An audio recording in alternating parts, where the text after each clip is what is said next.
the most merciful, the most compassionate, and may his blessings be upon his messenger, ladies and gentlemen, distinguished gathering. It's my pleasure to welcome you to the seminar organized by the Gulf and Arabian Peninsula Studies Unit of the Arab Center for Research and Policy Studies on the works of Khaldun al-Naqeeb, a Kuwaiti sociologist who died in 2011, and he was the first chairman of the board of the Arab Center since its establishment. The Gulf and Arabian Peninsula Studies Unit has decided to organize events through critical studies of prominent figures in the area of the Arabian Peninsula.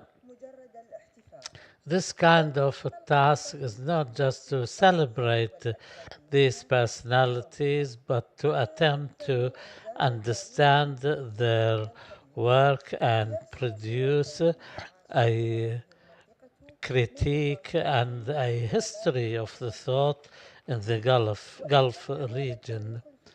If this history of thought in the Gulf cannot be separated from the rest of the world, the area of the Gulf has been less known for its accomplishment in this field. For this reason, the unit has taken it upon itself to organize periodical events to study personalities from the Gulf area.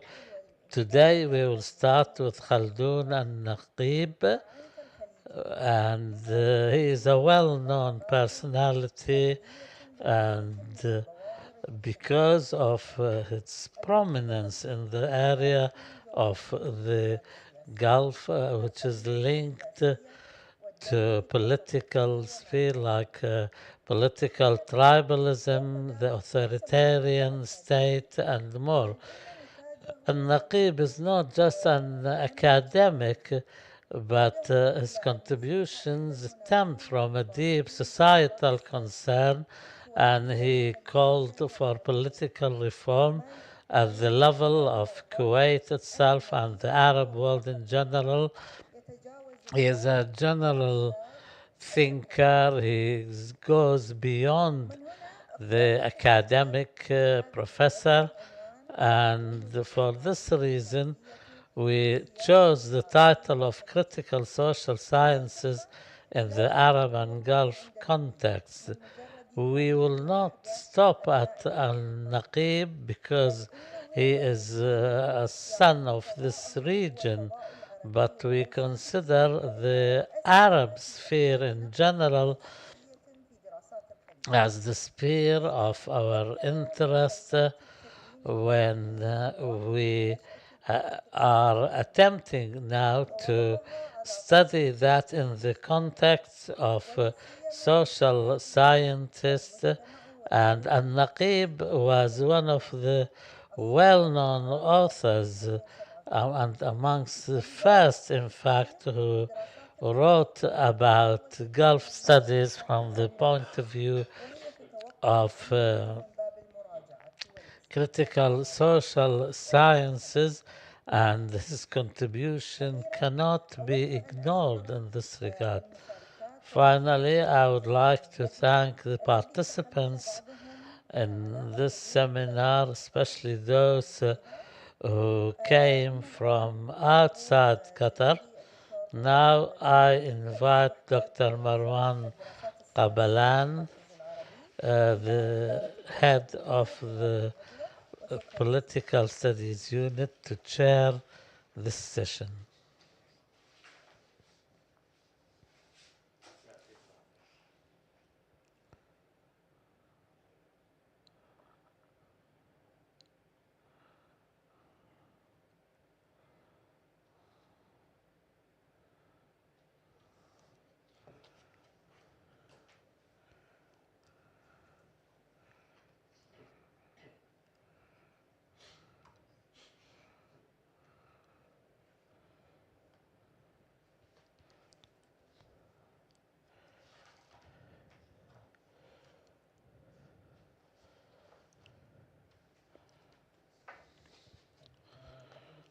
Good morning to you all. It's my pleasure to chair the first session of today's event. The session is titled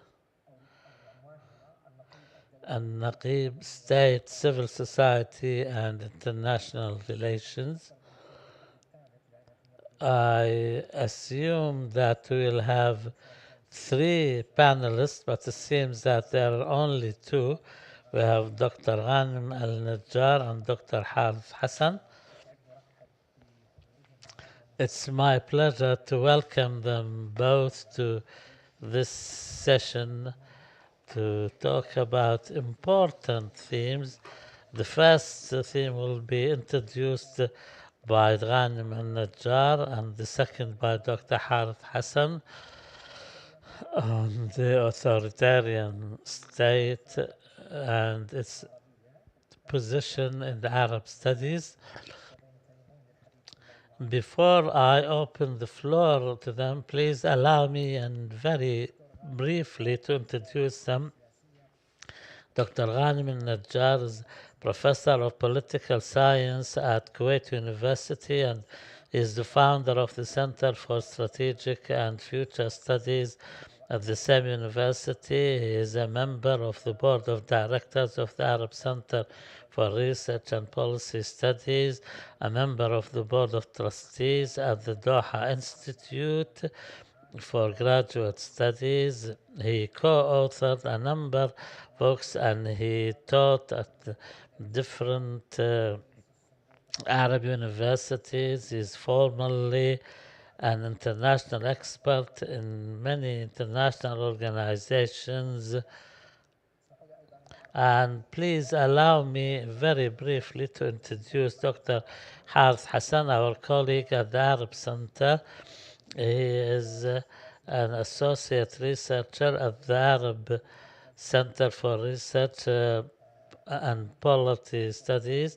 He holds a PhD in political science from Santa Anna School for Advanced Studies in Pisa, Italy, and his research interests relate to development, identity studies, and I give the floor now to Dr. Ghanem. We should have had three speakers. Maybe we have a little bit more time. I give each speaker 15, 20 minutes.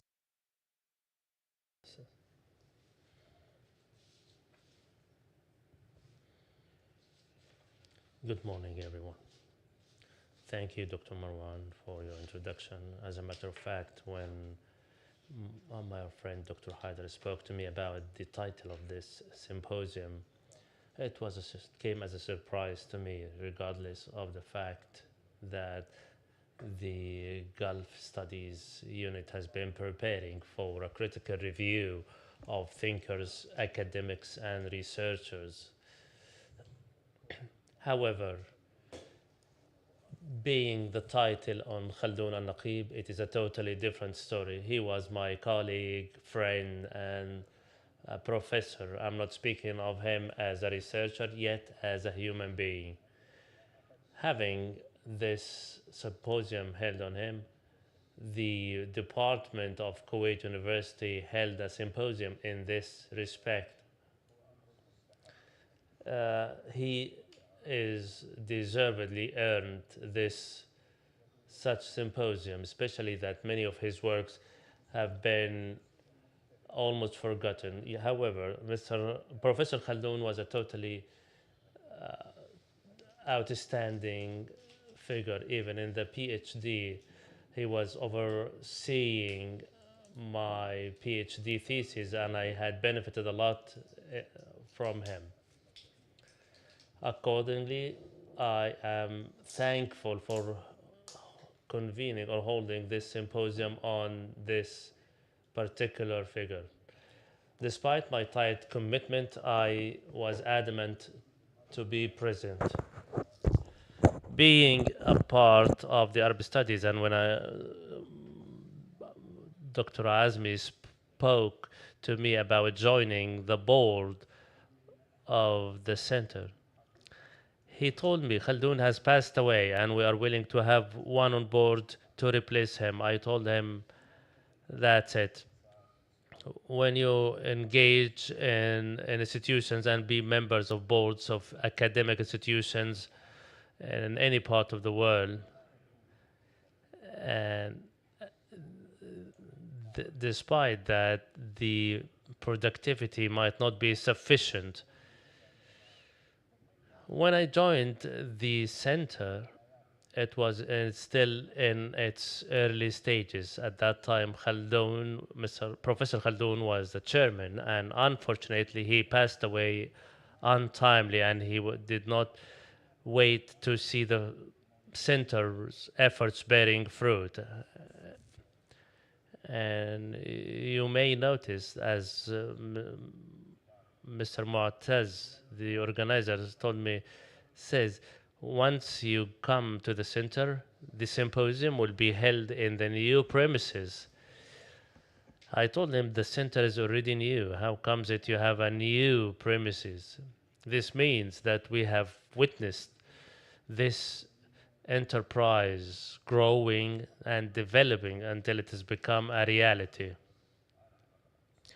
To me personally, and this all the credit goes to all the staff led by Dr. Azmi. I believe they are not wasting any time. They always come up with new ideas, new initiatives, and new projects. And a living proof to this is that we are now holding this symposium in the new premises. Adding to that, the Doha Institute, the sister institution, each is lending a helping hand to the other. It is a testimony of the great efforts. I've been in the academic field for more than 40 years. I know I look young, yet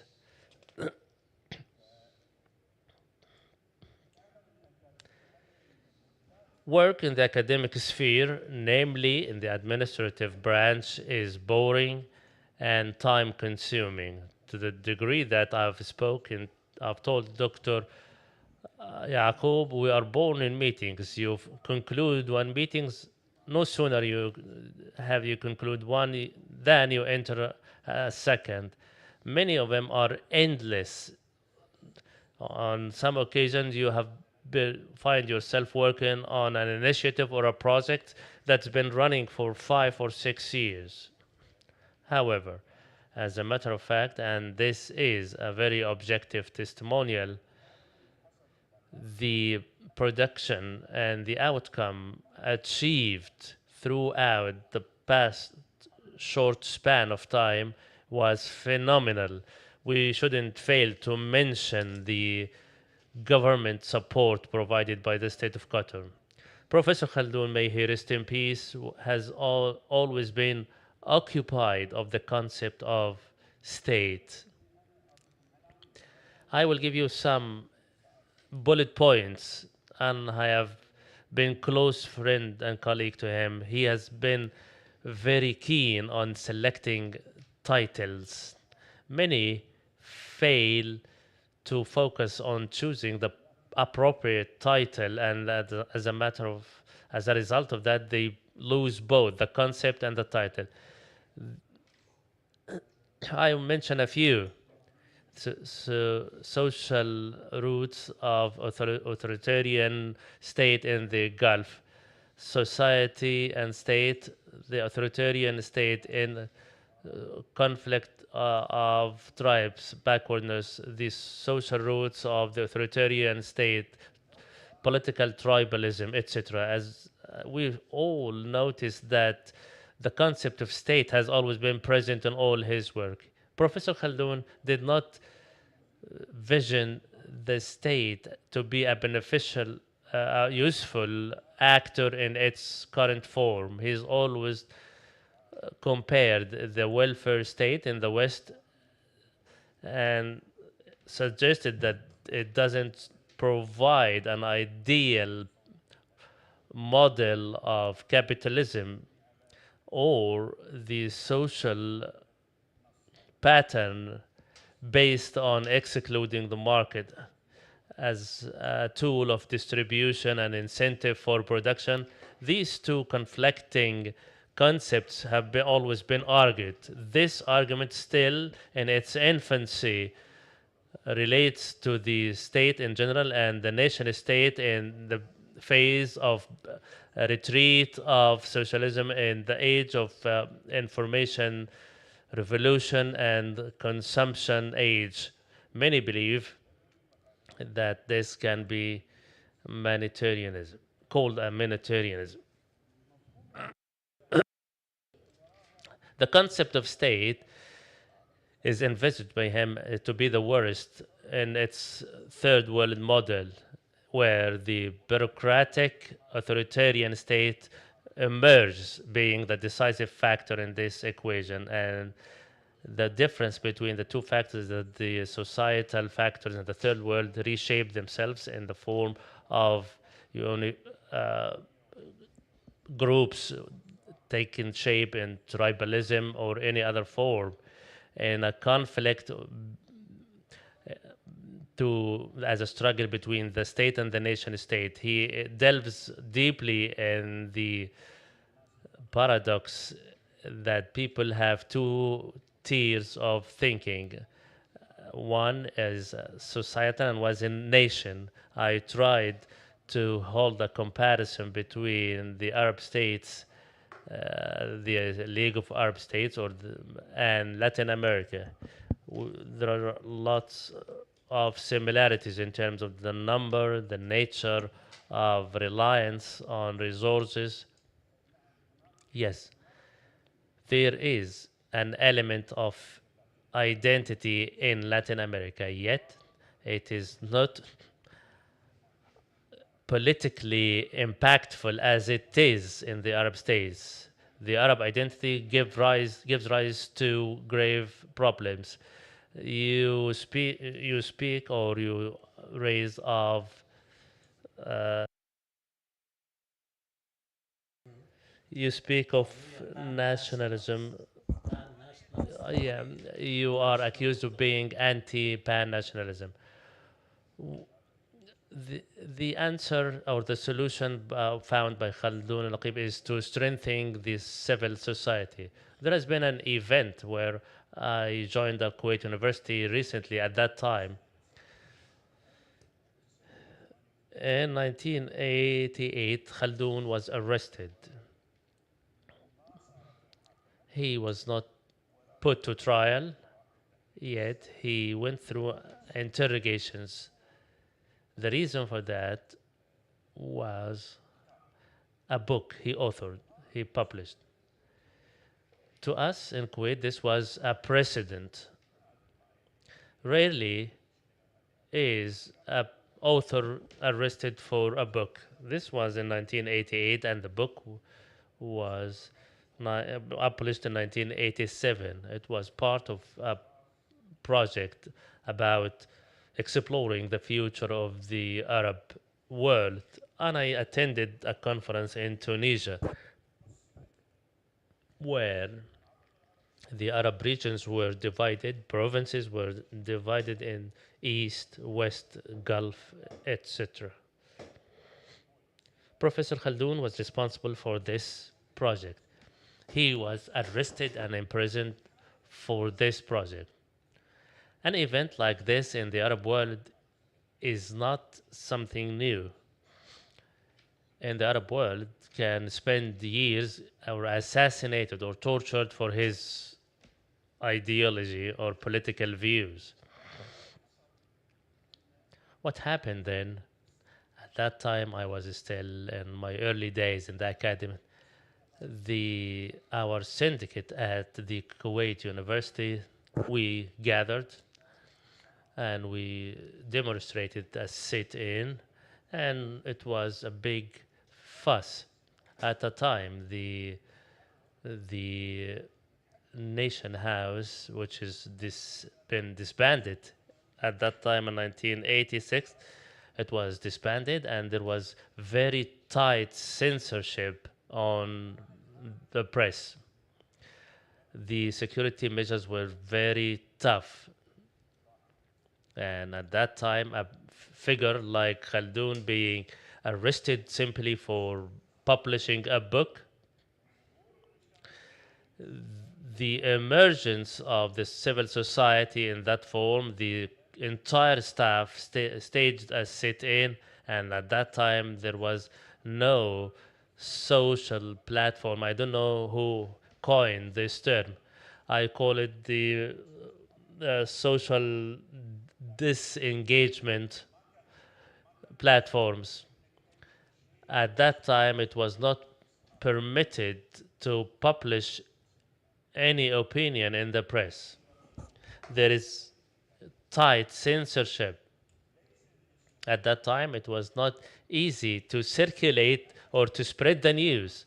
And if you, any academic researcher like Saeed or Ibn Abdurrahman, or to go back to 1987, 1988, they wouldn't find anything published in the Kuwaiti press on the arrest of Khaldun al-Naqeeb, simply because it was prohibited. The massive rally and demonstrations, which lasted for days, and the entire staff had decided to hold a press conference. Despite the press were under tight censorship, we contacted foreign press and foreign media, and the head of the syndicate attempted to contact the head of the government, but they refused to talk to them. We tried to find out why Professor Khaldun had been arrested simply for publishing a book. We decided to escalate to the degree that the faculty staff convened a press conference, invited foreign media, and spoke about the event. At that time, we received a telephone call from the Prime Ministership office asking us to meet. A meeting was held, and we were asked to agree or disagree. We were of the opinion to go ahead with the press conference. Then we finally agreed and engaged in a dialogue with the Prime Minister, and it was established that there was a misconception and the entire book was misinterpreted, and as a result, Professor Khaldun was released. I'm telling you this story and how significant it is to our symposium simply to state that for Khaldun, he realized that he was speaking of the civil society, and in this particular event, the movement of the civil society caused this result.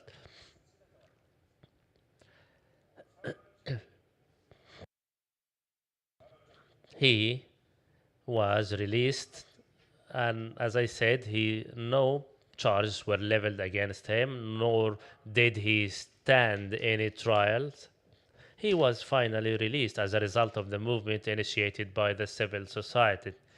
He came back more strong, and he felt that he has a burden to find out an answer of the conflict between the authoritarian state and the civil society. However, he criticized the civil society, its hardships, its complex components, and he did not simply state that the civil society is the ultimate solution, and he started to focus on diagnosing the problems of bureaucracy, red tapes, and administrative reform. He did not fully was not very convinced of the issue of administrative reform simply because he was of the opinion that it all boils down to the political reform, and I totally agree with them.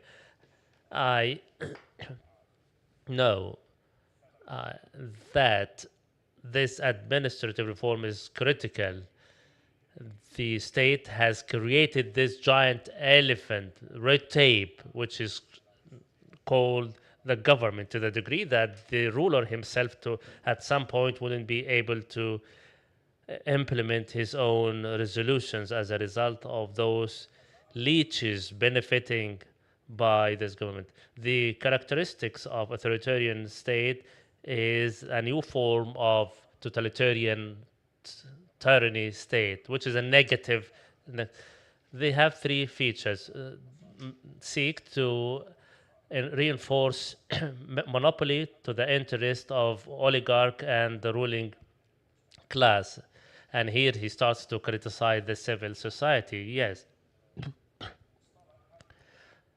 in terms of the terminology, and this is part of my teachings. NGO, non-governmental organizations. In 1988, I was a reporter of a very big conference held in Cairo of the NGOs. We, as we were the reporters and coordinators of the conference, were very optimistic. We had thought that the NGO conference, the Arab NGO conference, you wouldn't imagine the storm it stirred.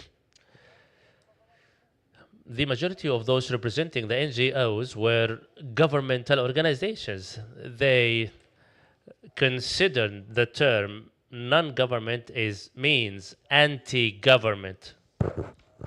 Finally, we agreed to name it the Arab Civil Societies Conference. This was the first confrontation with the government. The terminology of civil society at the international level is given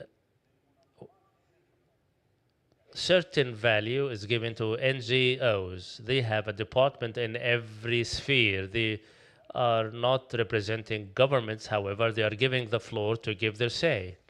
They are called non-governmental organizations or NGOs.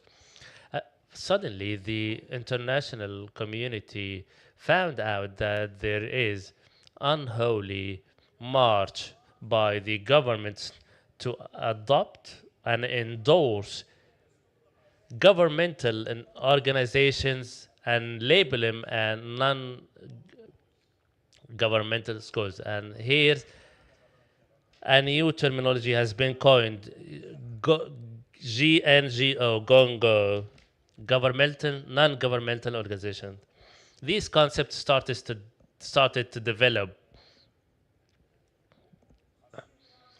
The second feature of the authoritarian state is that they penetrate the economic system and attach it to the state by way of nationalization, spreading red tape and public sector. The third is that legitimacy is based on violence rather than legitimacy or conventional legitimacy. This is my own remark. He later reduced his review of the state by stating that it had reshaped itself and had recoined conventional legitimacy in a different form. As a result, he started to perceive the concept of civil society. However, in some Gulf state, it cannot be understood how a civil society can form opposition. People are not paying taxes nor taking part in the government, while the central authority is taking every decision. Speaking of the civil society, Professor Khaldun was of the opinion that it was a perfect approach for a balance in society. However, he sees the problem in the patriotic, but the hegemony, and he gives an example of women, namely discrimination against women, which is are manifested in hidden forms and emotionally charged, and it will take a great deal of time.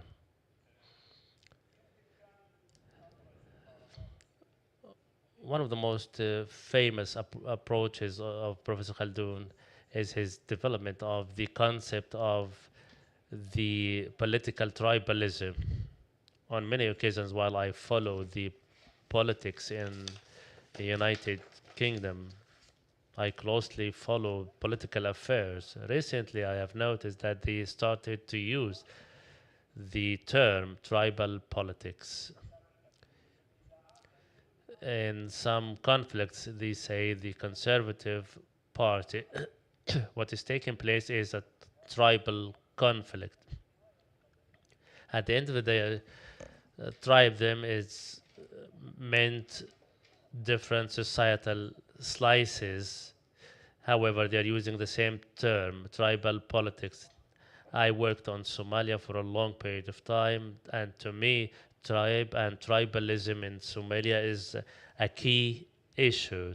It is also a key factor in entering into politics. In other words, in Somalia, there is the 4.5 equation, which means in any political position, when the portfolios are distributed, they have four main tribes. A balance must be stricken between these four tribes, and the half is left to the rest. This 4.5 tribes equation still prevails till this day. Political tribalism for Professor Khaldun is considered to be as a totally new creature other than tribe, and this transforming creature at the end of the day will serve the state. And then he reiterates that there is a form of tribalism that emerges in two cases. First, the frailty of state means the ruling system, and where tribal relations exercise power in the areas where the state fails. And the second is the institutional tribalism, which is adopted by states to influence, to exercise influence and distribute interest. And this is labeled by him as tribal politics. In the Arab world, in both sectarian and tribal has a parallel entity, and can the authority of heads of tribes and dignitaries can be parallel to the authority of the state officials, yet it is an extension of the state and state officials. I conclude, Khaldun al-Naqeeb addressed the concept of state in a deconstructive manner, where he meant to deconstruct the main factor, which is the state. That's why the state has always been the focus of his research. Although he, at his early days, looked at the state as the great benefactor and distributing resources without any marginalization by the authority and rule. And his critique of the state was based on the shortcomings of its instrumental role. This is in his early days as a researcher, where he criticized the state. I Khaldun's approach evolved with time. I called it the controlled pragmatism. He was not extremely pragmatic, where he resorts to the practical solutions, yet he works in a specific framework without totally being detached from his original ideologies. And that is the reason we are here today speaking of Khaldun al-Naqeeb. Thank you very much, Dr. Najjar. And you discussed Khaldun al-Naqeeb's ideas on the authoritarian state. Now we have Dr. Harith Hassan.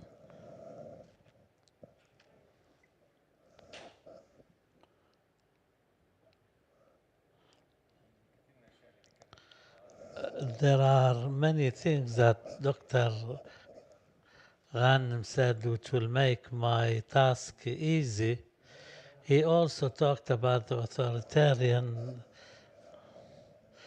My paper is not finished yet. It's okay. Dr. Haider suggested that I should tackle this theme to write a paper on the concept of authoritarian state in Khaldun al-Naqeeb's thought. I studied Khaldun al-Naqeeb's thought in my student days, and I think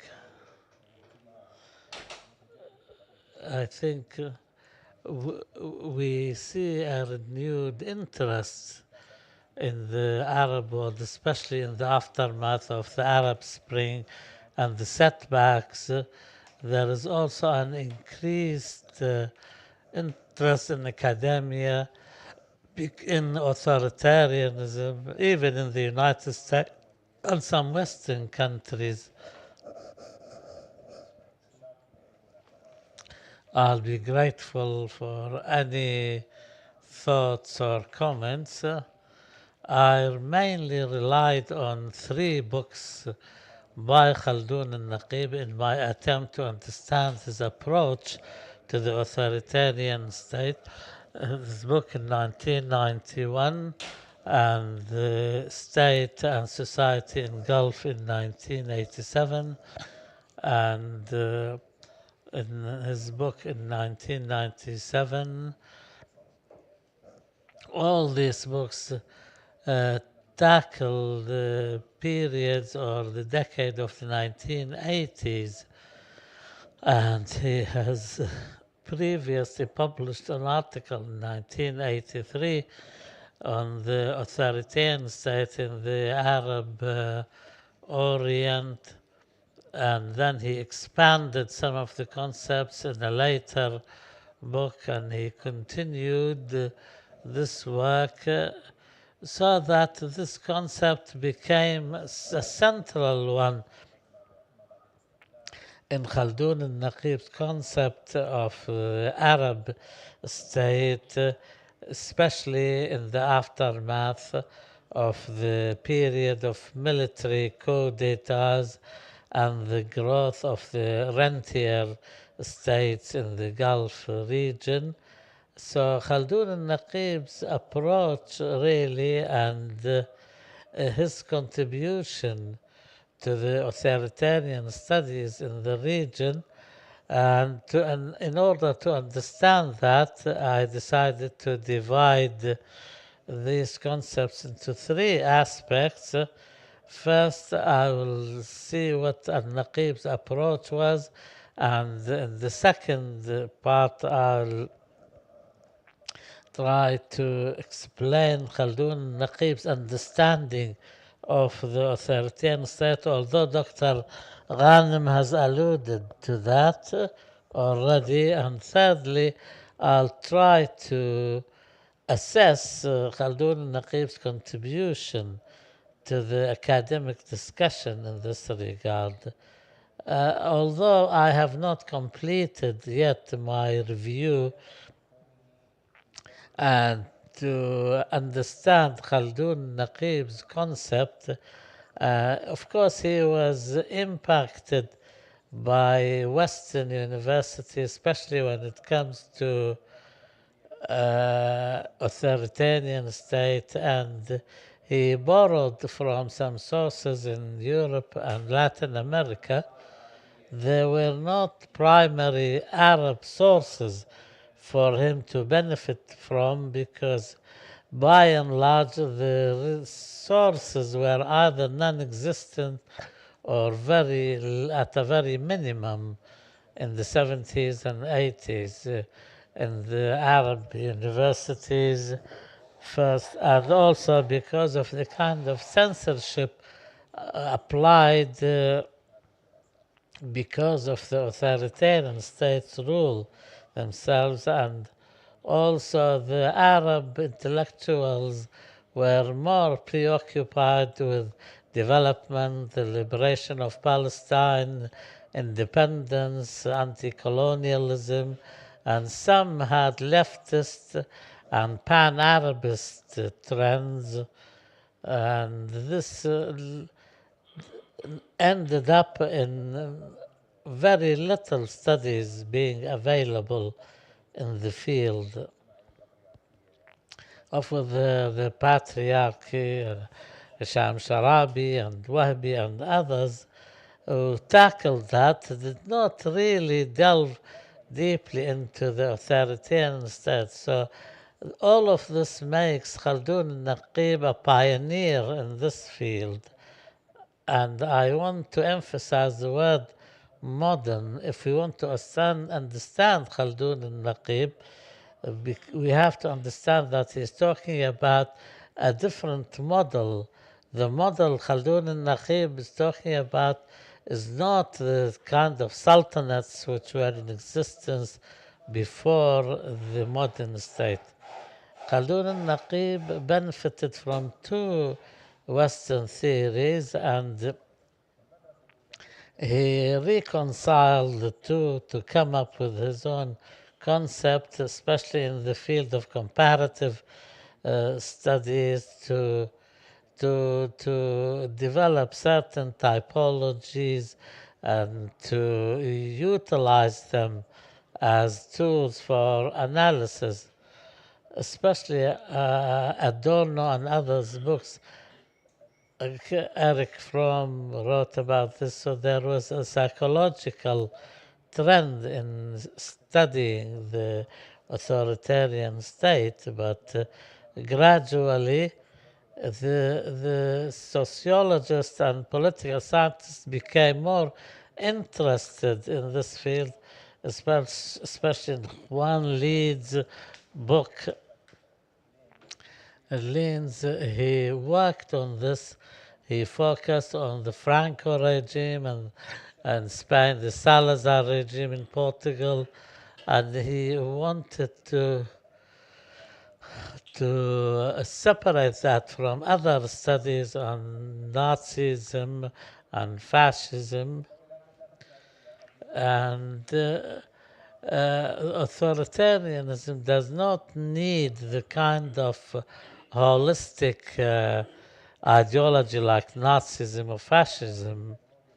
After that, there was a wave of studies on the third world which tried to tackle or to determine a new form of the studies. There was a challenge here that modernity necessarily leads to democratizations. Huntington, when he talked about the soldier and the state, Huntington's contribution continued in this regard and also said that democracy is not necessarily a condition for modernization or modernity, and sometimes it can be an obstacle. But what was more influential on Naqib and others, like Nazih al-Ayyubi and others, is the book by Guillermo and Dornell, who published it in 1973, and he studied the cases of Brazil and Argentina under military rule and said that modernity under certain conditions can lead to authoritarian military regimes which are authoritarian but different than the traditional authoritarian regimes.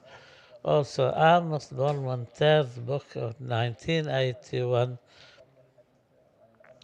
in which he separated the modern authoritarian states than the traditional ones, especially when it comes to re-engineering society. The second school of thought that Khaldun al-Naqib benefit from is the new Marxist school of thought, and Nikos Bolansaz, Ralph Miliband, who went beyond the classical Marxist theory of states.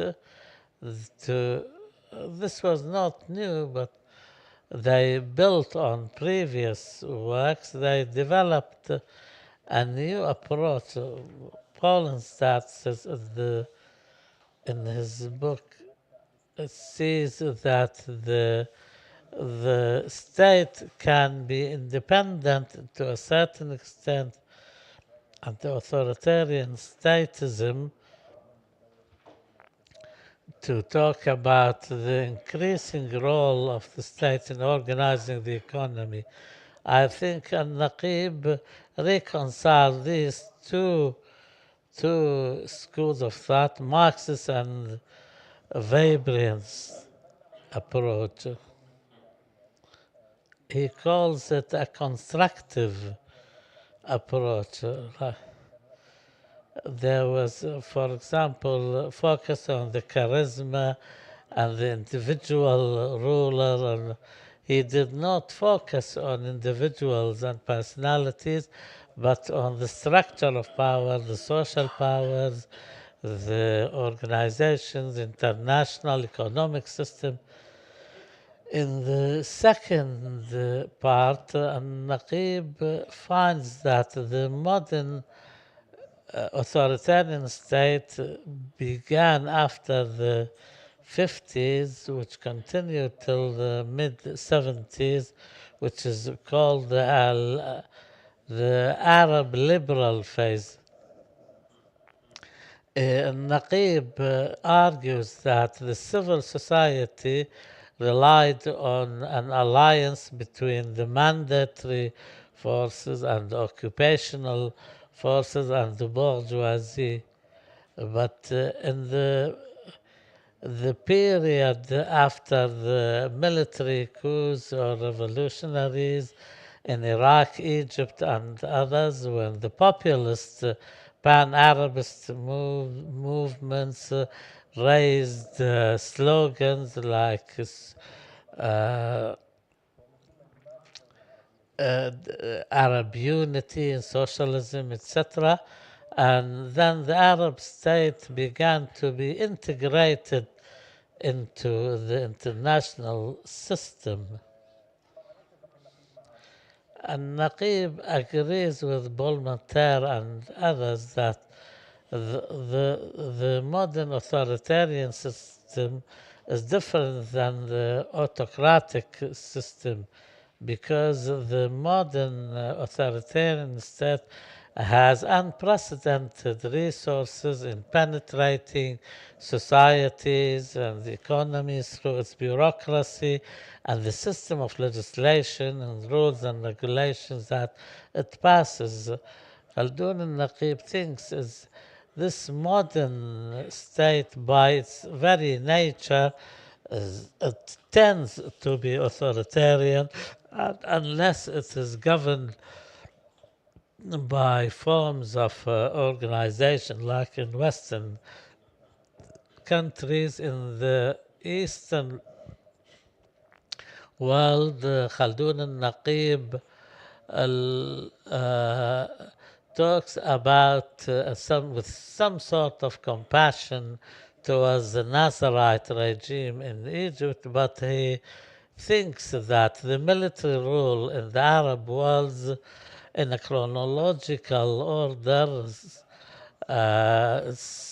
gradually moved towards authoritarianism, and so much so that they managed to get rid of other military coups and consolidate their state and impose their authority. And then gradually they moved more towards the right and gave up on their alliances with the peasants and business communities. Despite that, Naqib does not link the authoritarian state to the military rule. He thinks in the Arabian Peninsula area, despite the lack of military coups, but the traditional ruling families continued, but the rentier states led to the birth and continuation of the authoritarian state in the Gulf region. Some of the features al-Naqeeb talks about is a public sector which expands beyond reasonable proportions but with less productivity, and also the expenditure by the state which tends to be uh, on the increase, and the corporate cooperation, the corporate does not appear as representing certain assets and interests, like similarly to the modern liberal states, but in the Arab countries, these corporates are turned into tools to serve the government, and also and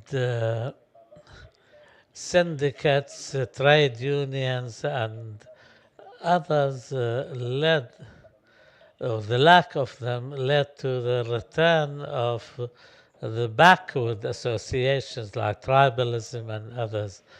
And Naqib thinks that these authoritarian regimes flourished within reliances and alliances with outside powers, and these authoritarian systems are the bigger employees, and they set the wages, and they are the source of relations with the international economic system. And in this sense, they acted as an obstacle and a hindrance to democracy. And this leads Khaldun and Naqib to emphasize that democracy allows for the populace to express their aspirations, and economic deliverance will help society to get rid of the restrictions placed by the authoritarian state, and he links that to the models which appeared in Singapore, South Korea. So in the final, I try to quickly assess al-Naqib's contribution to this field. I think it's a leading and a pioneering contribution in the Arabic language, although it cannot be considered as a new theory, but it managed to use Adornell's concepts, Belmonter and Polenzas and others. He took these concepts and he replanted their seeds in an Arab soil, and this is an important contribution. And Naqib went beyond the classical concept of authoritarianism, and because they tend to focus on the individual as a ruler. Khaldun al-Naqib writes more about the society, the state, and the nature of the societies in which the authoritarian states grow and flourish. So therefore, Al-Naqib does not use terms like dictators or despots, but he talks about complete structures, political, economic, societal, and he goes beyond the idea of a regime as a closed system. He discusses the dynamics and the changes in social alliances and their role in the formation of a authoritarian state. And despite what Dr. Al-Ghanim said that the authoritarian state derives its legitimacy from oppression, but he says that, but he uses other ideas also, because he goes beyond the simple idea of like an authoritarian state is an oppressive state by nature. He goes beyond the idea of the republic of fear, and so therefore he really was much ahead of his contemporaries. He also he focused on the empirical research, and he always looked for evidence which was absent from his contemporaries, such like Muhammad Abd al-Jabari. Who he described his products as this is the final point. I think here the linkage al-Naqeeb made with the economic aspect, especially when it focuses on the local environment or the international scene, and when he used Emmanuel Bernstein's international order, when there is a rentier state and there is reliant on military power from the outside. Without these elements, we cannot understand the Arab authoritarian state. Some of the criticisms, however, despite he adopted the authoritarian bureaucratic concept, he did not develop it well enough. He did not dissect the relationship between the independence of the bureaucratic states and the authority, and sometimes the state appeared as just a tool, and at the same time he talks about the economy and the society, and these concepts presuppose an expansion and a certain degree of autonomy in the relations with the population. The second observation, I think al-Naqib, he said it, maybe he was not that concerned to separate the different models of Arab authoritarian regimes, like when he compared the Gulf countries to other Arab Oriental countries. For example, when he used the rule of the military in Iraq, for example, during the Ba'ath rule, when Saddam Hussein came to power, the civil branch of the Ba'athists became predominantly in charge over the military. And also, al-Naqib's approach was limited and somewhat superficial when he did not explore deeply enough the exploration of democratic change. And when, at the time of the rise of the political Islam, al-Naqib also should be credited to uh, when he talked about that there was some appeasement policies were implemented without dealing with the very basic structures of the authoritarian regime. Thank you for this significant contribution on the authoritarian state as conceived by Khaldun and Naqib. Now I open the floor to any comments, remarks, or questions. Dr. Haidar, please go ahead.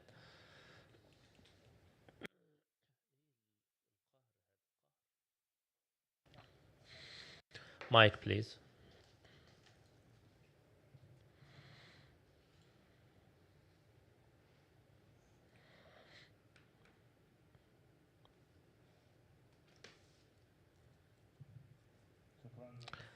Thank you very much to Dr. Ghanem and Dr. Harith, Professor Ghanem and Professor Harith, for these two significant papers, which will be thoroughly examined at a later stage. I believe this symposium will cause us to shed light on the sources adopted by al-Naqeeb, and I have my own opinion in this particular point.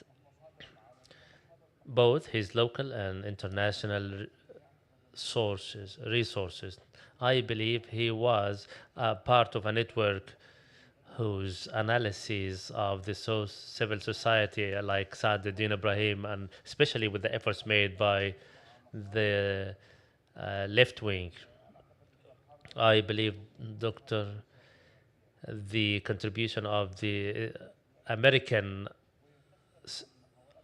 political studies. It is different from the European attempts to analyze both the Nazism or fascism. That's why he coined his terminology in 1964. However, to me, his criticism of the state and the civil society is almost identical of the neoliberalism description that evolved at a later stage. And I would like some to explore.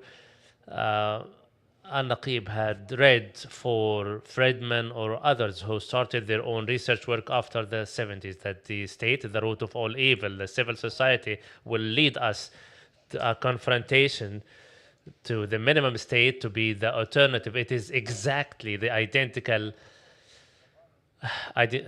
description of the neoliberalism, especially after the 2003 Iraq experience, where the American invasion of Iraq came with a neoliberal approach to end the state is the source of dictatorship and totalitarianism, and there will take Iraq into democracy. I did not know if Al-Naqeeb had reviewed his own resources and concept, namely his view of the state. Allow me 30 seconds. I am trying, especially that I've worked on authoritarianism. I also try to those who studies,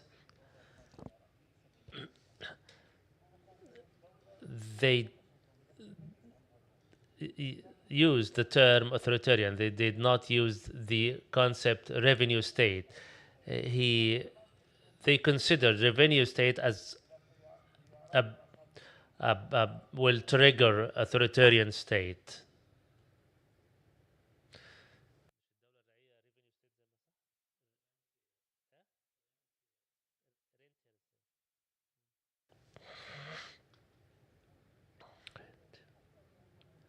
It is a very important topic. It is a continuation of a promising enterprise. I would like to shed light on some of the points that was raised during the presentation and also from Khaldun Naqeeb's papers. He dissected the nature of the system, namely in the Gulf. His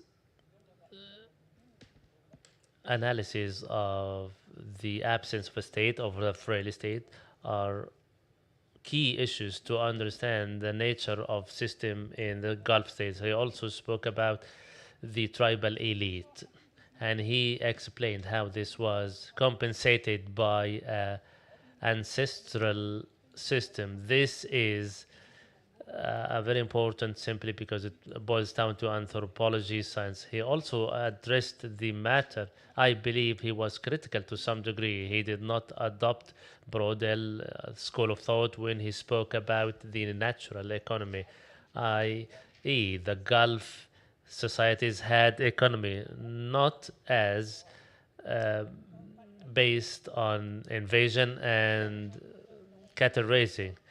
He called it a commercial aristocracy. This is also a very important point. And a third and last one which is his approach to the ancestral state. The new solidarity system was born, yet it is based on a sectarian nature and works on that sectarian nature. It is also similar to that of Azmi Bshara, yet he was a pioneer. I have a number of questions. Has he terminated the concept tribalism and we moved into the ancestral state? And uh, some points require more examination and analysis, I believe. His project must be interpreted within its historical context or in the context of the Arab future, which had aimed at further modernization. Dr. Alafandi, please.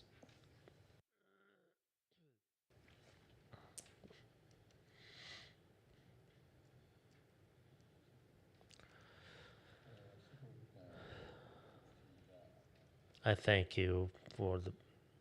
I thank the panelists for shedding light on Professor Khaldun's thought.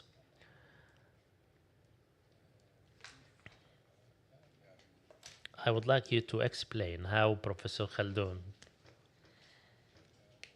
especially Dr. Ghanem, how he raised the issue of tribalism. At the same time, he stated that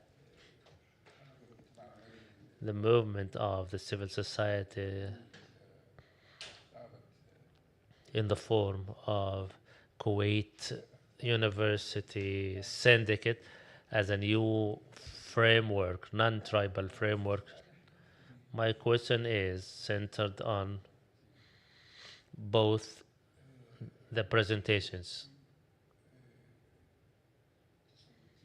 How can authoritarianism in the tribal society be present, especially that tribalism is itself a form of social movement, be it in Kuwait or in Iraq, where the sectarian system is in place. These groups are moving as part of a societal framework, yet they are not part of the modern civil society, where the civil society assembles the disassembled.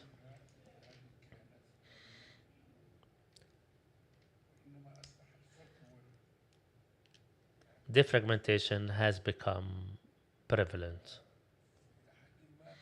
To some degree, modern authoritarianism is based on at dealing with individuals as individuals and preventing the civil society from being formed.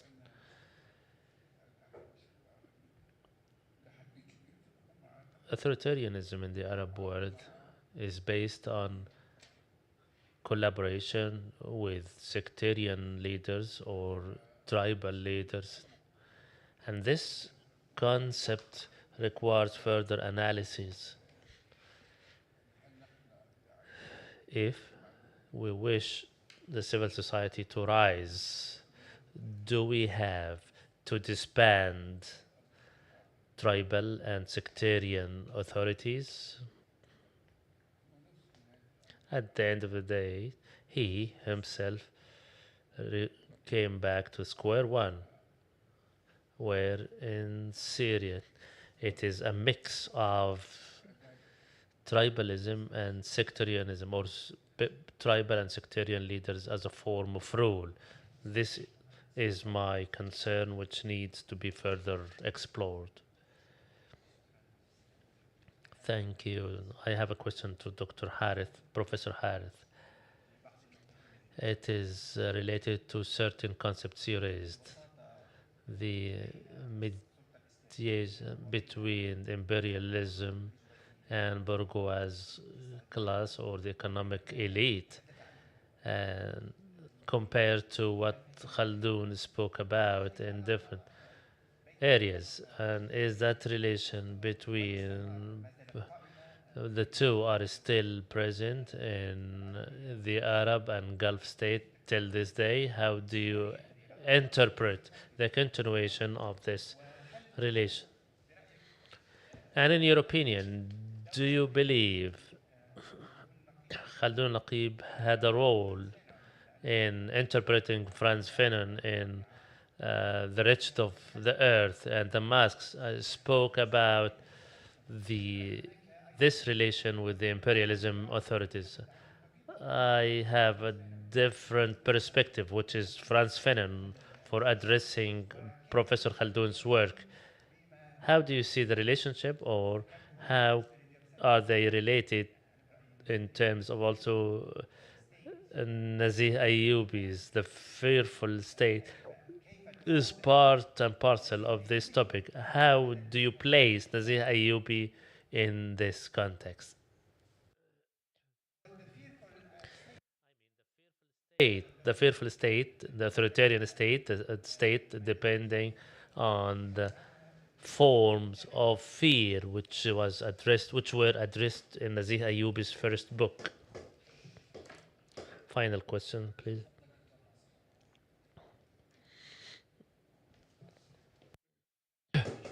As a matter of fact, it's a testimonial than a question. To Dr. Professor Ghanem on this project where you took part with Professor Khaldoun on conflicts and decision making in the Arab world. He was among us for a couple of years. We discussed a number of issues, a number of research, elite researchers representing the entire Arab world from the Gulf, Maghreb, Egypt, and we worked on this interpretation how the economic and political decisions are made in the Arab world. Dr. Khaldoun contributed and took part with us to the last minute. My last meeting with him was in 2006 in the eve of attack on Beirut. He traveled with a number of colleagues to Damascus and I returned to Algeria. We were told that Professor Khaldoun was prevented from publishing his studies on Al Kuwait, namely the decision making process in the Arab world, with Kuwait as a case study. We were told the project took 2 or 3 years and was finally released in 2010 while it was initiated in 2004.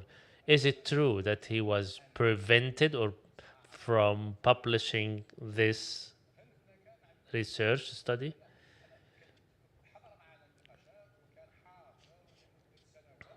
He was with us for years and he spoke about this particular study. Was it published or not?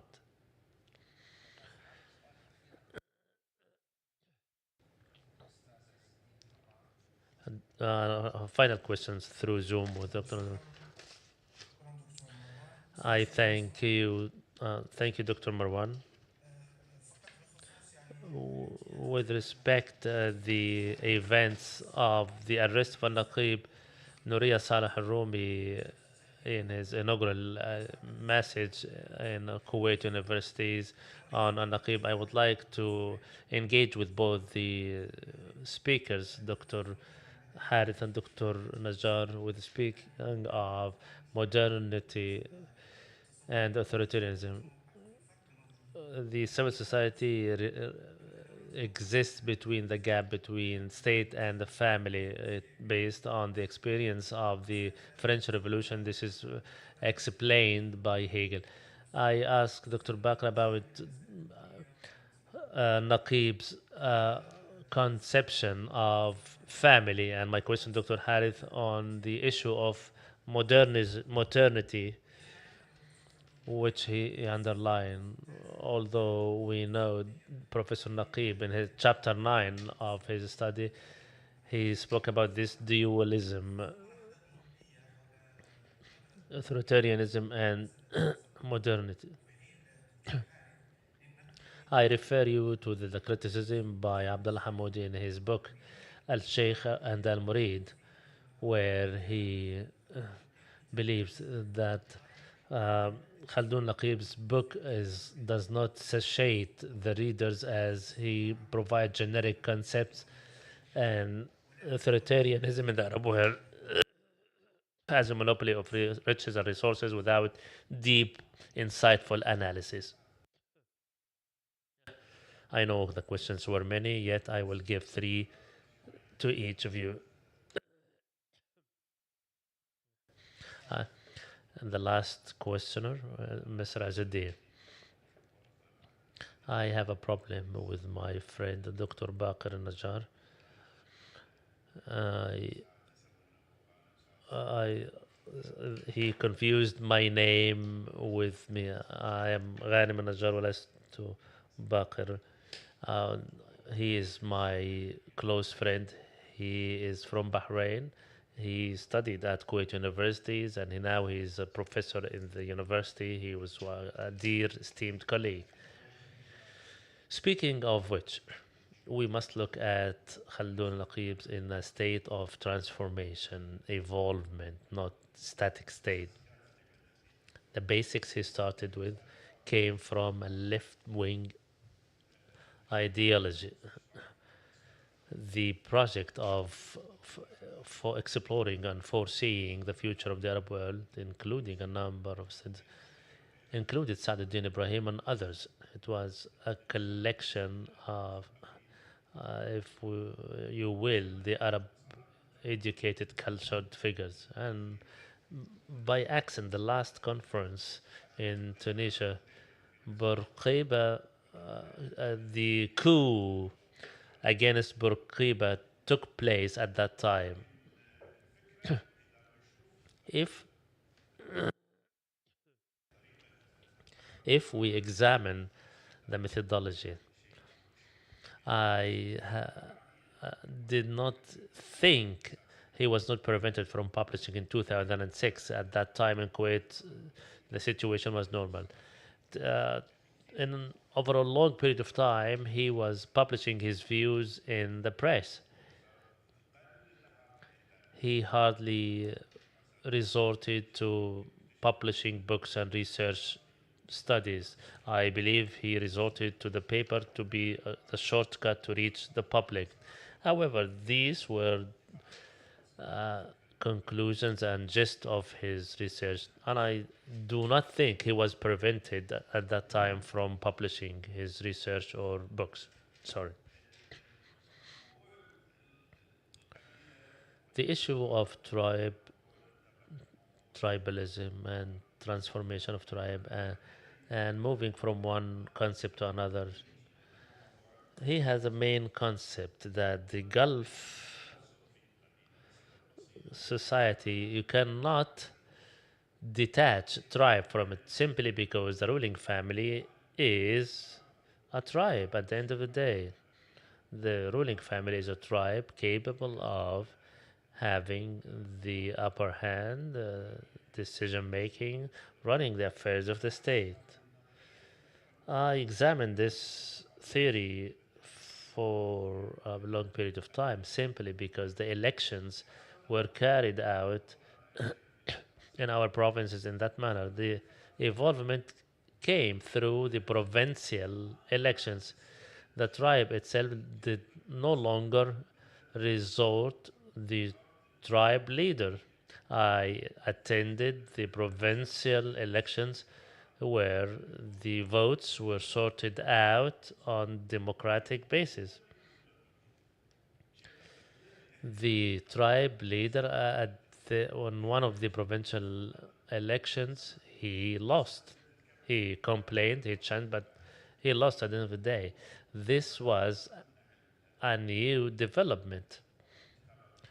This is now the local or provincial elections no longer allowed. The role of tribe changed. To what degree a tribe that is connected with race and sistership to what degree can they stand in the face of the state. Can they? Somalia is not a good example simply because the civil movement is totally different. In the Gulf, a tribe which is defined of certain roots cannot stand. They have a social influence, yet they cannot carry forward. This happened in a number of occasions. Many of the tribal figures and leaders significant were imprisoned. They served their term and now released. The state, with its structure, which is led by a certain tribal form, is now capable of using the state against all other social components.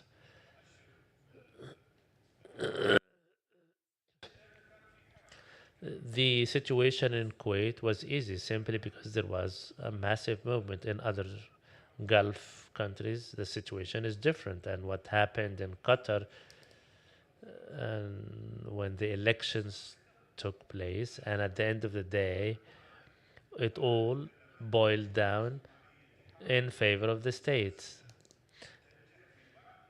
The state tried to provide certain political solutions which failed in some spheres and succeeded in others. And a living example of that is that the Kuwait is now revoking citizenships of certain individuals, although this may undermine certain group or tribe.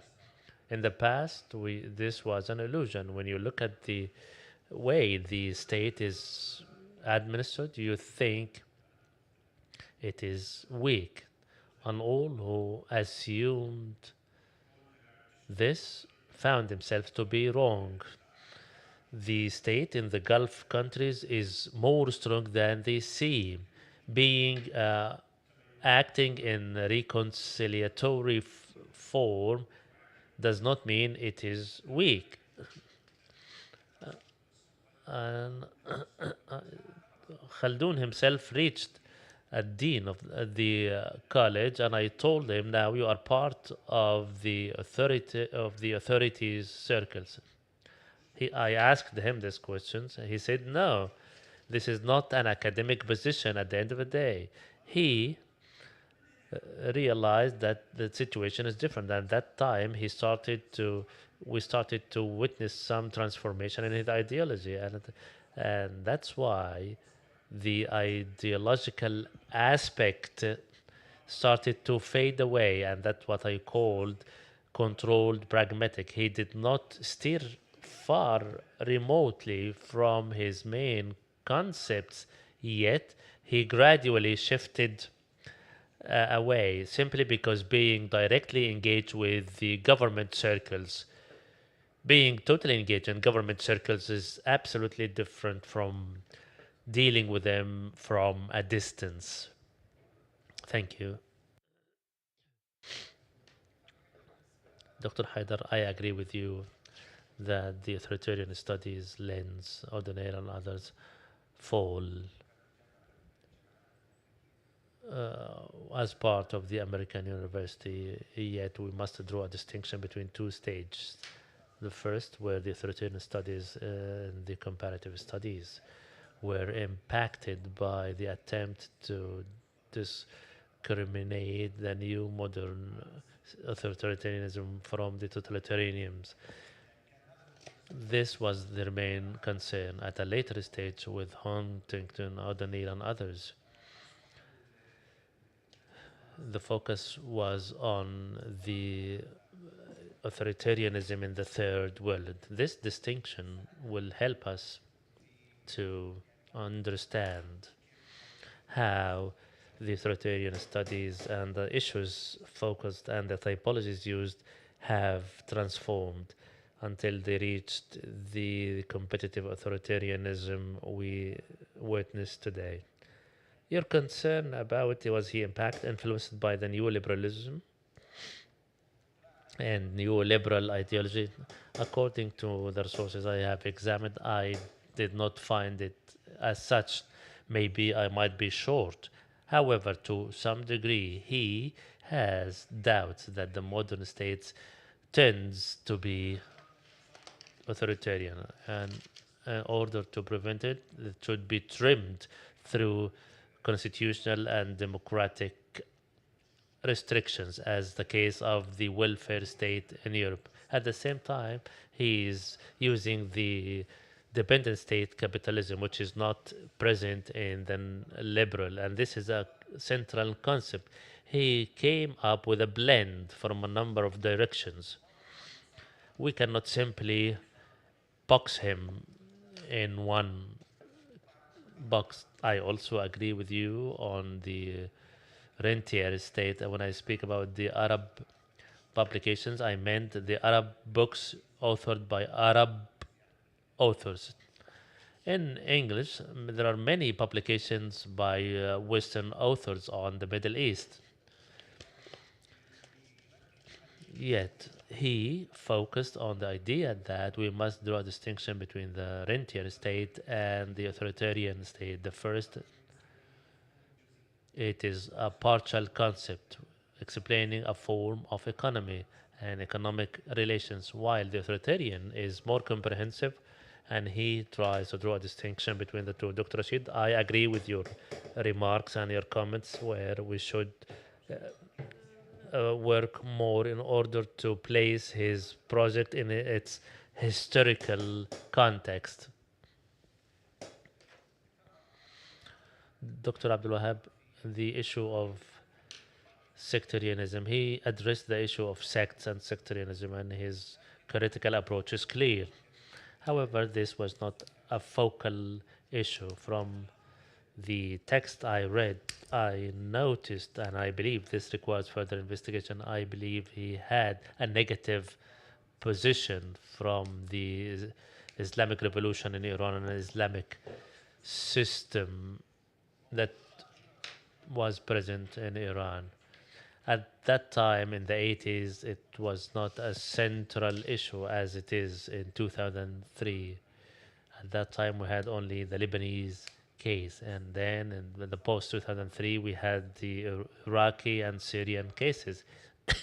I believe had Professor Naqeeb been alive among us today, he would have taken the direction that sectarianism is a product of the modern state rather than history. It is directly related to the modern state. The bourgeois class, he raises the issue of classes in the region.